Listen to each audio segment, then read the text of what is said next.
Going? Yep. What's up? Back. Idea 007.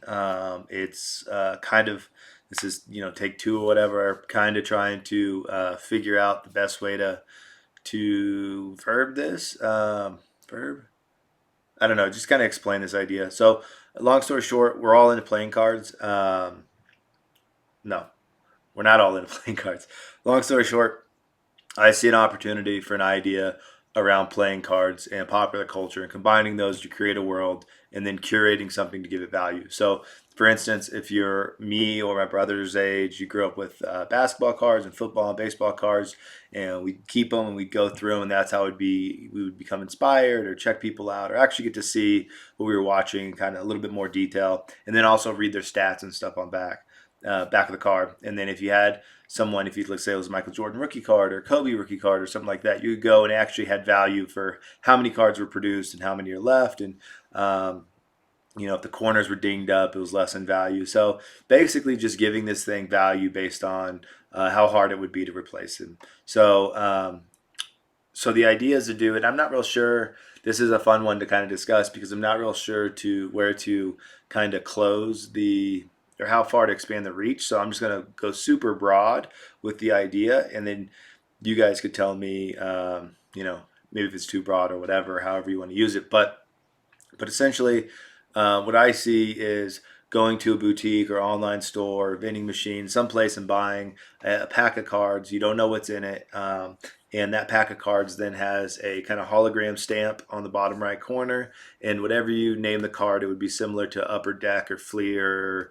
It'd be a brand. And so this brand basically creates these cards for popular culture. And so from the brand owner, the product owner, and you could take it a bunch of different ways. You could take it in a collaboration way and team up with, let's say you wanted to throw, um, you know, you wanted to do a card with Kid Cudi, and then you get all the Kid Cudi behind the scenes photos, and it's him, and it's based on his new album, whatever. That's one way to take it. The other way is to take it more of which I am more partial to, is more of kind of like a blog, Instagram curation way, where it's like, hey, these are all vibes that we like, that we think, whether it's and you can call it that. It's call it vibes or whatever. But maybe it's a pack of cards. One is like dope Tokyo street scene, you know what I mean, with no one on it, and you're like, oh, the architecture, the whole vibe is dope.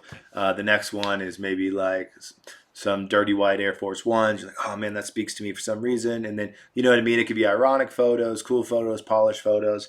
But I think if you have the brand to start it in a way where it's got an aesthetic, if it's too wide, you have crisp photos and raw photos. Like it has to, I would say, curate it. If you curate your pack of cards almost like you would curate an organic Zip Lab or like a quadruple J or like you know whatever your favorite Instagram, curate it kind of like that, where whatever it is kind of a vibe, and then slowly add on and build out this world of packs of cards that speak to people. And like I said, it's one of those things where you could do it in a way that is more commercial, or you could do it in a way that feels more like kind of like a zine meets photography or whatever. But I mean, you could throw QR codes on the back. You could even say this photographer took this photo. This is their handle or email if you like. I mean, there's so many things you can do with it. But the one thing that interests me the most is getting these cards and having only so many in circulation, right?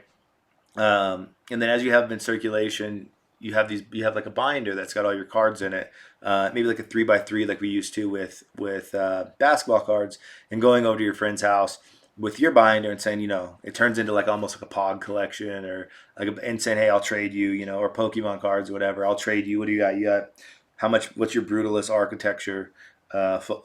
Collection look like? I only have two, but I'm getting more into it. Do you want to trade me out for like this old Range Rover photo I got? Do you want to trade me out for ironic cat photo, like cute, whatever it is. But then kind of saying, and then having this bucket of value, saying, hey, this photographer or this artist or this whoever, we teamed up with them on this pack. So it'd almost be like Bear Brick and how they built out a world of Bear Brick and Bear Brick value through collaborations, but it would be even a lower tier than that, to where it's anybody who's producing content. So I don't know. I get kind of excited about that because there's a handful of ways to monetize it, whether it be through like brand activations, but I think also it's very nostalgic to me and kind of and probably anyone our age, my age, because there could be so much crossover between sports and popular culture and sneakers and art and architecture and music and so you're basically buying these pop culture cards, and then you say, well, what's the difference between this and what's on Instagram or social media? Not a lot, but it's a tangible thing, you know. So a lot of the stuff that's on Instagram are also in some of these books that are out, and people have scanned them in, and vice versa, or magazines or whatever. So it's just a little bit of different kind of way to interact with it, and I think that adds a little bit of point of view or perspective.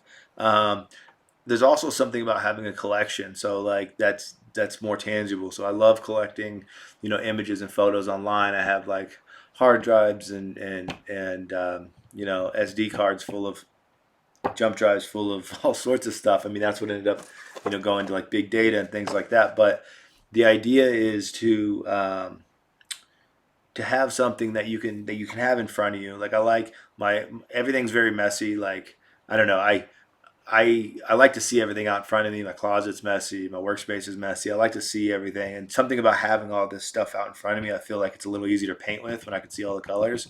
So having these cards and saying, I like these ones, and it's essentially like making a mood board, but it comes in a pack and you can share them, and it gives you access to more stuff than searching the internet, printing it off, scrapbooking it. And then also, it's a lot easier to share than a scrapbook because you can just trade them out or whatever. So, anyways, idea 007 is for a um, pop culture playing card brand. Um, and bid on it. I'm going to run it for 3 days, and just let me know what you think. If you have ideas, we did our first idea with Claire, who I just met today, and I met her via Instagram. I had a great idea. And so if you have them, just DM me, and then we'll hop on a FaceTime or hop on a Zoom or something and go through it. But we'll keep that dialogue going. But that's idea 007. So thank you.